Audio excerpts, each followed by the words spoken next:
I was 16 years old and born into a practicing Catholic family. On Saturday in January 1982, I was walking to church to attend Mass. I was very disappointed to not be allowed to go to a dance party with a friend. I had just left her house, saying this prayer inwardly, "Lord, you see what this sacrifice is costing me, make it at least so that it's not in vain." I crossed a bridge and came to an intersection where I entered the crosswalk. The last image I saw was the horrified face of the driver in the car. Simultaneously, I heard a terrifying sound of brakes. I told myself, I'm going to die. I flew over the vehicle and was dragged under the wheels of the car behind that one. At that moment, I saw the scene from above, in 360-degree spherical vision, but without realizing that this scene was about me. I saw disturbed onlookers, a crowd, and heard the shouts and howls. I was thinking, why are they getting disturbed? Then I moved and saw my parents run up to the bridge. I said to myself, why is Mom in slippers? She looks distraught. There's something bad going on. Oh, hey, there's a wrecked car and some feet sticking out. Then I saw a young man I knew who was watching. I was able to tell him afterwards that I knew he was there on that day, and I accurately described how he was dressed. I was then suddenly sucked into a luminous tunnel. I saw an immense light. I moved toward the light, feeling intense happiness and a fullness and peace I had never known. I felt my soul expand such that it felt like it encompassed the whole universe. It was wonderful as I was bathed in universal love. There were multitudes of people, but I couldn't see any faces. Instead, I felt them. All my senses were heightened in an extraordinary way. At that moment, I never wanted to go back or to leave this happiness. Then a magnificent lady, who was dressed in a luminous white dress, was standing in front of this great halo of light. I was sucked into this light. This woman was very beautiful, but above all because of the kindness that I saw in her smile and the way she looked at me. I knew I was loved. I thought then that it was my grandmother who had passed away shortly before this experience. She seemed to be fully listening to the person behind her, whom I call the luminous star. I wanted to move forward, but she stopped me by waving me back. It was a very painful rejection that stayed with me for several years. I insisted, without using words, that I wanted to stay with her. Words weren't necessary. She listened to the luminous star who seemed to speak to her, but I couldn't hear it. Then she told me, "You still have things to do on Earth. You must go back." At that moment, I saw, as in a kaleidoscope, a kind of flashback movie, showing all the moments of my life where I had not loved enough. There were some very concrete situations, but I can't remember exactly. What I remember is that all of those moments were like hot mud thrown in my face. It was very painful, so I begged God to stop this torture. I made a last prayer in what I thought was the kingdom of the dead. If you save my life, I promise to make up for all these moments and to love more. At that moment, I opened my eyes and saw the stretcher bearers place me in the vacuum mattress. I was dazed and didn't speak. The police and firefighters yelled me that I should have died under the circumstances. They couldn't believe that I only had a few broken bones, bruises, and head trauma. For 2 years, I had nightmares upon hearing the sound of the brakes, but each time, like a reassuring hand, the memory of the lady soothed me. Then I wrote a note to my mother who told me that from what I had written her, she thought that I had seen not my grandmother but the Virgin Mary. I couldn't tell anyone else as I feared that I would be mocked, except I did tell my husband 10 years later. This brief moment of a few seconds is unforgettable. It helped me greatly in the following years to endure significantly painful ordeals. I had another serious accident that resulted in multiple transplant operations and 1 year of rehabilitation. I experienced the loss of our first baby. I had 2 acute pancreatitis attacks 2 years apart during the period of postpartum. I had several hospitalizations in intensive care. I have experienced 5 births and the departure of my grandfather and then of my father. Before this experience, my life was a black and white movie. Afterwards, it was a movie in color. Each encounter and the words of the gospel took an unexpected meaning in light of this experience. My faith was strengthened. I even thought I was called to religious life. Then I met my husband, who also had an intense inner life. I understood that we would be judged on love, as St. John of the Cross says, and that our life is only a trivial passage, but especially it is not real life. True life is blissful eternity, but we can begin to live this eternity right now. As I understood a few years later, it is no longer necessary to die to know or relive this experience. By loving here on earth, we explore the heaven of our soul and live the communion of saints in the anticipation of the kingdom of God. I was able to relive those brief moments in the slums of Calcutta in 1987-88. I felt the sweetness of an extraordinary harmony among children who dying of hunger. They understood what true life really is.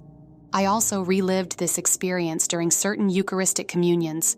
Each Eucharist brings me closer to those who have left. Finally, 7 years ago, during another experience of being comforted, while discouraged, I was driving my car. These experiences that for me are signs from heaven have strengthened my faith. I am now 54 years old, a committed Catholic, mother of 5 children ages 13 to 26. I have a traveling companion in the form of a luminous being, the God of life, who is always with me. This story was shared by Estelle D. and happened in 1982. Story 2. I'm a registered nurse and worked a 12-hour shift that evening. 2 months before, had received a flu vaccine and immediately had bilateral dilated eyes, then excessive weight gain at the last few hours before experience occurred. I remembered telling my son, after using all the asthma medication I had, to please call 911. From then, I have no memories until I awakened in the ICU a couple of days later. My story I will copy and paste now as it gets confusing for me with the anoxia. On February 8, 2019, I flatlined. I had no pulse, no breath, and went without oxygen until after the emergency medical technician arrived and got my pulse going again, roughly 20-30 minutes. For those couple of days, I had no memories. All I could see was a black record like a 45 disc and a sliver like a pie shape cut out at the end. That 45 plastic record represented my life. Later, I went to my heaven. It wasn't until the oxygen levels rose and I was able to start remembering again. I argued with those on the other side, telling them that I am a very spiritual person and I should have experienced a tunnel, a light, deceased loved ones, and angels. I did not have any of those ideals of near-death experiences that we read about or hear about on documentaries. Nope. The beings on the other side communicated with me the reasons that I didn't have any memories was because my oxygen levels were totally depleted. This was because the asthma, respiratory failure, and myocardial infarction all took more and more oxygen away from my life and tissues. They gave me the equation, Earth time plus oxygen, memories. I had no memories. So once I was awakened and oxygenated, my memories all began with a cleansing pool. The pool looked like volcanoes, red lava, and human brains being stirred. I asked, "Am I in hell?" No, this is a cleansing pool where negativity and thoughts are purified. You can't proceed any farther without being made whole. We returned to the cleansing pool several times in order for me to ascend. When the first cleansing finished, we then went to the dirt. I was shown the magnificent colors and ionic makeup of our Earth's dirt with quantum physics beneath. It was amazing. Then I went back to be cleansed again. Next, I saw the relics and monuments on Earth, Egypt, Peru, pyramids, hieroglyphs, stones, and Samaria. Then I went back to the cleansing pool a third time. This time, we went into the heavens. We went to the Pleiades and Orion's belt. There, I said, "Please stay in the Milky Way." But we didn't stay there. We went to see the perimeter of the universe. There, I watched the Elohim create a new nebulous. It was absolutely amazing. The colors were not anything I had ever seen. The patterns were from the Fibonacci code that makes the entire universe hold together. The interesting patterns were growing faster than my mind could comprehend, and I had to look away often. Anyway, this is the basis of my death, not near death, but my departure from our existence. While I was a patient located in the ICU Feb 9, 2019, I saw so many constant visions. There were so many visions that I was tired of feeling them, and they wouldn't stop. The visions went on for a few days. The visions were accurately precise images such as star charts with binary codes, the Earth down to the protons and neutrons and monuments. I saw foreign beings who we would call aliens that were not from Earth. These were my Elohim, God's plural. I had been without oxygen for a while, and my brain is disorganized with odd, slowed thoughts. However, the visions were clear, precise, and extremely accurate, although not clear to me in the human sense. I knew what they meant. We are not alone in this humongous universe. We are connected. Love is our only workable glue. We cannot maintain without its effects. Never forget this, although we all have different Elohim and are from different DNA, we are from the masters of unbelievable talent, intelligence, and presence. We were mastered and designed by them. What does Jesus Yeshua mean? It is grander than the manipulation of the Bible. It shows humans' attempt to control mankind with rules, laws, and imaginary foolishness meant to place fears in all. God is love, or Elohim is. The gods created us. This story was shared by Bonnie and happened in 2019. Story 3, I was having a yoga vacation. The people offering the vacation package had invited a Colombian woman. She told us that she had met a Native American man who had discovered a way to experience the other side of life. She told us that you bring your body to a state of syncope or pre-death, and then she brings you back. She told us that this experience was going to rid us of fear of death because we were going to be able to compare life to what was on the other side. NDE comment. We don't recommend this because it sounds dangerous and it is not based on solid research. Nobody can predict who will have an NDE. Only about 5 to 15% of people who die and are resuscitated have an NDE. I signed up for the experience because it didn't involve swallowing or inhaling any type of substance that would make me lose control of my mind. I have never taken any drugs, hallucinogens, or anything of that type. I also signed up for it because I had a deep fear of death and found it hard to believe that there would be anything after death. I felt this way in spite of my always feeling that there had to be something that would explain where we are from or what we are, something that would continue after death, although it seemed impossible to be able to prove it. From when I was a child, it was a subject I had a fascination for, because I always had great existential doubts about the universe, humanity, and death. Therefore, when these people explained to me how simple the exercise was, I decided to sign up for it. I am an engineer, and from the point of view of my rational mind, I never believed in anything supernatural, because there wasn't a rational and provable explanation. The ritual consisted of making a series of very simple movements, while at the same time taking some breaths. It was not in any way like hyperventilating or hypoxia. It was so simple that I signed up thinking I would never get to the other side. I was more curious to see how my other companions would do in the experience. The woman told us that it wasn't easy for anybody to get to the other side, especially if you were a very rational person or you were afraid of the experience. I was convinced that it would never work with me, but I did it anyway. The first girl who began the exercise didn't get anywhere at all. This made me all the more convinced that I would never get anywhere either. I began the exercise in an untroubled way, and with hope that it would be over soon. Moreover, this was how my experience began. It still hurts to tell my experience because my strong sense of rationality has problems with it, and because I continue believing that people could think I was crazy or something. All of a sudden, I felt like I had been fired upwards, like a rocket at great speed. I remember the sound, like a combined type of beep, hum, and vibration all at once. I saw the brilliant light at the bottom. At first, the light was white, and then it turned into several colors like a rainbow. I heard musical notes that accompanied me. Then I was going into a space where everything around me was hyperactive, mega, ultra-real. I also find it hard to describe the sensation of extreme reality that I felt. It was very difficult to describe because that kind of reality doesn't exist in this world. In fact, this world that all we know is like a joke or like something made of plastic, compared to the new world where I've just arrived. You could feel a very huge ecstasy of love, something indescribable and that you never have experienced in your life. I felt a sensation of abundance and plenty.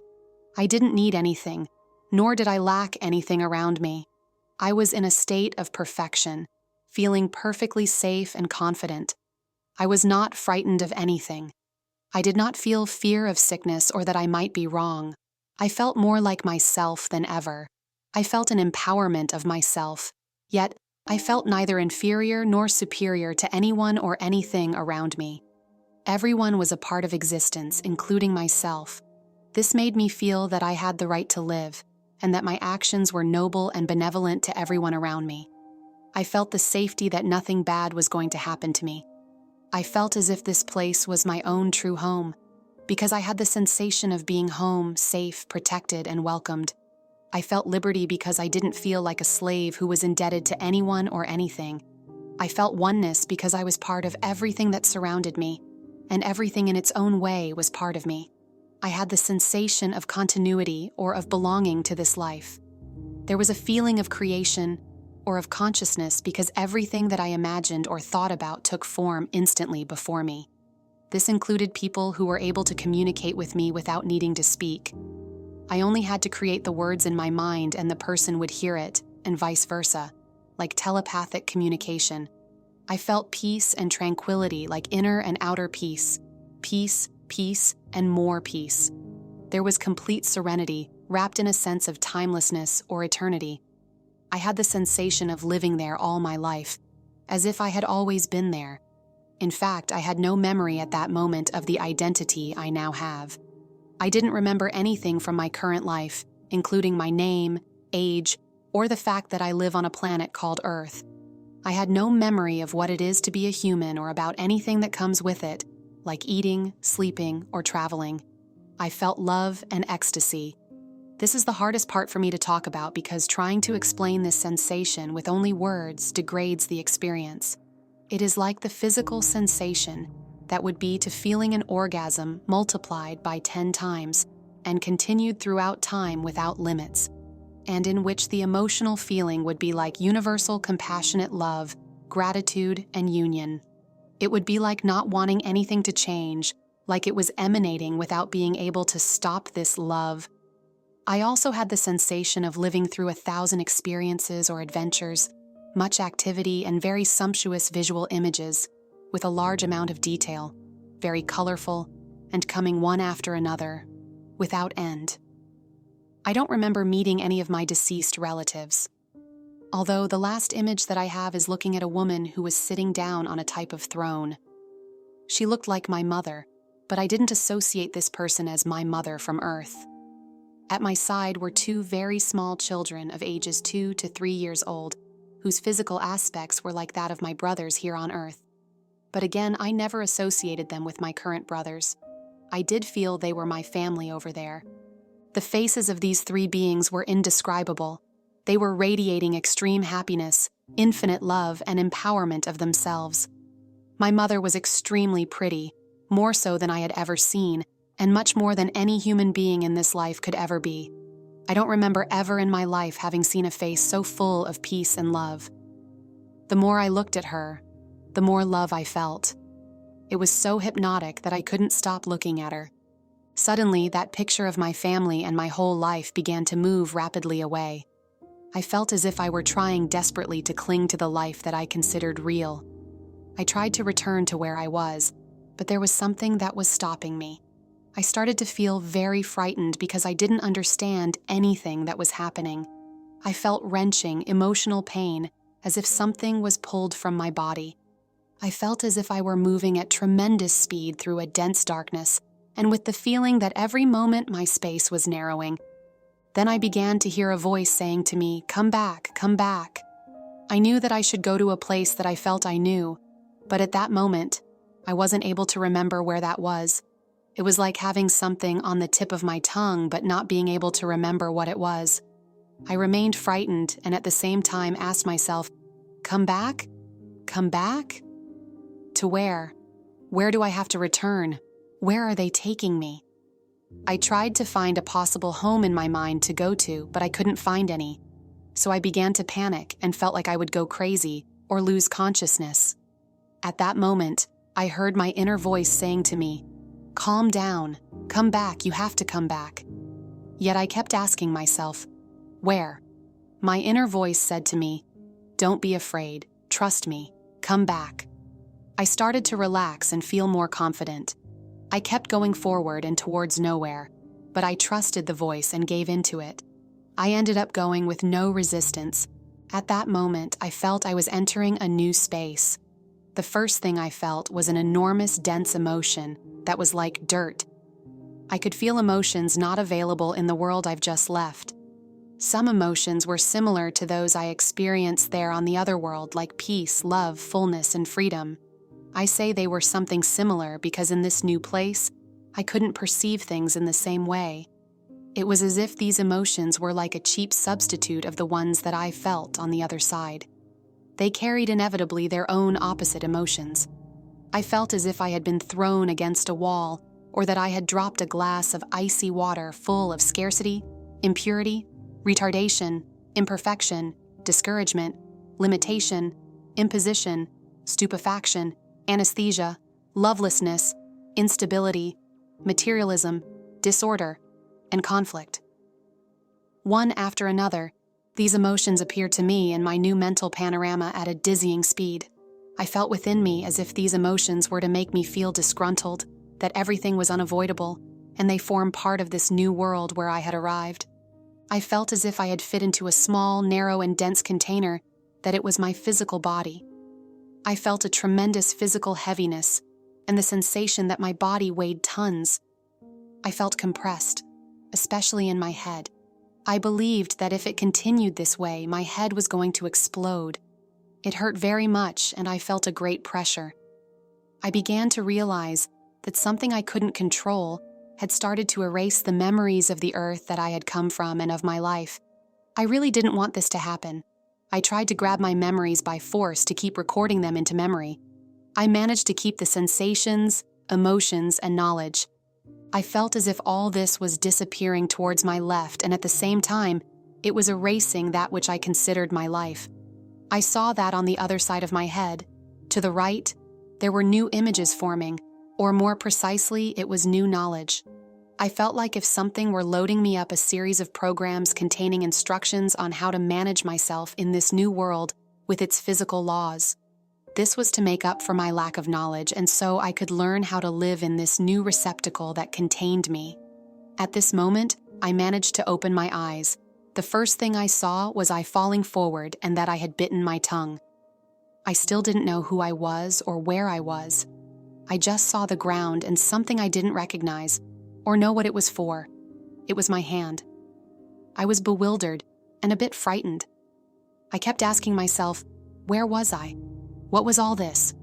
Was this new world real?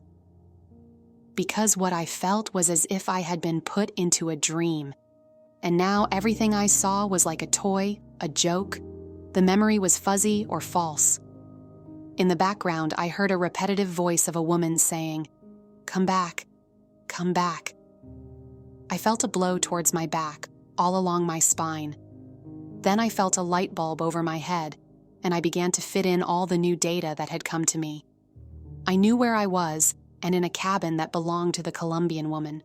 Oh, surprise! Suddenly I remembered that we were doing a ritual to experience death.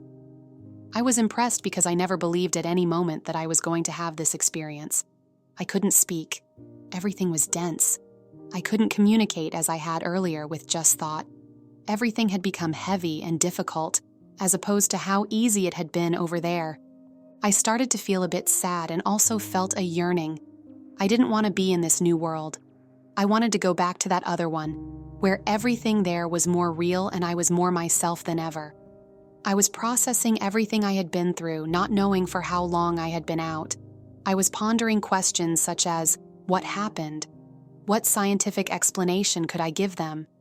Had all of it been a hallucination? I concluded, no. This had been more real than everything that was happening now. The world I am in now was the dream. The other world from that which I came from was the reality. I didn't feel of this world. I felt more from the other. It was because there I had felt a belonging because of the unity I felt. Later, I verified what had happened to me while I was away. I was able to assist in the journey of the next companion that did the ritual. The physical effect that happened to him was as easy as when he stopped doing the movements of the ritual, his body fell down like lead, completely inert, like he had been a sack of potatoes, or like a person who dies of sudden death. The Colombian woman brought him back by hitting his back, repeating, come back, come back, come back. The journey didn't last more than 5 to 7 seconds of our time, but the experience for me was as if I had lived thousands of years or eternity. I remember that I spent days in a state of shock. I didn't dare tell anyone about the experience because, although I was in a group of open-minded people, I felt that they didn't believe me at all. Some of them thought that it had been a sort of hallucination or similar to that. But for me, it wasn't in any moment a hallucination or vision. It was very real, more real than the life that we know now. My rational mind tried to look for some sort of explanation as to where I had been. I tried to convince myself that not all that had happened to me could not be true. How had all this been possible? But I couldn't help but to answer me honestly that the experience had been real, or to put it more clearly, more than real. It was hard to eat again or to do human things now that everything felt more tricky and dense. I still was wondering, what were we all doing here? Or why had we come here? I felt helplessness because I really wanted to tell aloud my story to all of humanity. I felt that it was an experience that had to prove to people, once in their lives, so we could overcome what actually real life is and what is true love. Everyone should experience this in order to overcome fear of death, and above all, so that we overcome the craziness of suffering, fighting, fear of living life as we really would love to live, and without feeling the need to please others. But my rational mind wouldn't let me tell anyone. If anyone else had told me this story a year earlier, I would have thought they were crazy and that it had only been a vision and a product of their own imagination. So it was that little by little this experience was being forgotten, in spite of the fact that daily I was experiencing strange phenomena in the form of supernatural experiences. I had very vivid dreams, many premonitions, some lucid where I knew that I was dreaming. I had some dreams of other people, I was in them, and then later talking to the other people confirmed that effectively they had been dreaming of what I had told them. I have sensations of leaving my body, or feeling out of my body while I was going to sleep or while I meditate. I have numerous synchronicities, or signs that had revealed about everything that had been happening in my life. Detail by detail, I was shown a reason much greater than simple coincidence. Also, I began to be able to feel people's inner emotions and feelings without being shown them physically. I had an episode of feeling or seeing presences of people who were no longer in this world. Up to 9 months later, my father died from a serious illness, and his death was surrounded by supernatural events. When he'd spent hours under sedation and my family was talking in another part of the building, I heard a voice saying to me to go to the bed because my father was passing away soon. At first I was surprised, thinking it was a product of my imagination, but the voice had been very clear.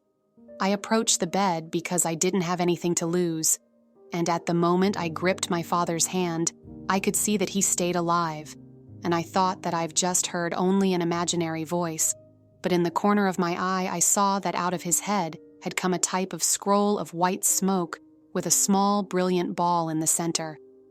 I looked very quickly to see what it was that I had just seen. I couldn't see anything and started to think that it had been a product of my imagination again. At that moment, I looked at my father's face and he was breathing the last breath of his life. I also remember that on the day of his funeral during the night I felt a presence in my house. I identified it as him, and it came up to me to give me a kiss. I was filled with peace and felt an indescribable sensation of well-being. I never told anyone in my family for fear of them thinking I was crazy or something similar. 3 months later, my mother and my little brother told me of similar experiences like my visit from father. They were frightened because they didn't believe in anything like this. I started to open up to tell them what I had seen on the day he died and about my NDE that I had had the previous year. They thanked me for telling them all this because they felt less pain and greater peace at the going of my father. Up to the death of my father, I never brought back the memory of the experience that I had on the yoga vacation. I started to listen to talks on NDEs. I didn't know what it was because I had never heard of one except the typical concept of which someone in an operating room having seen the famous tunnel with the white light, but nothing more.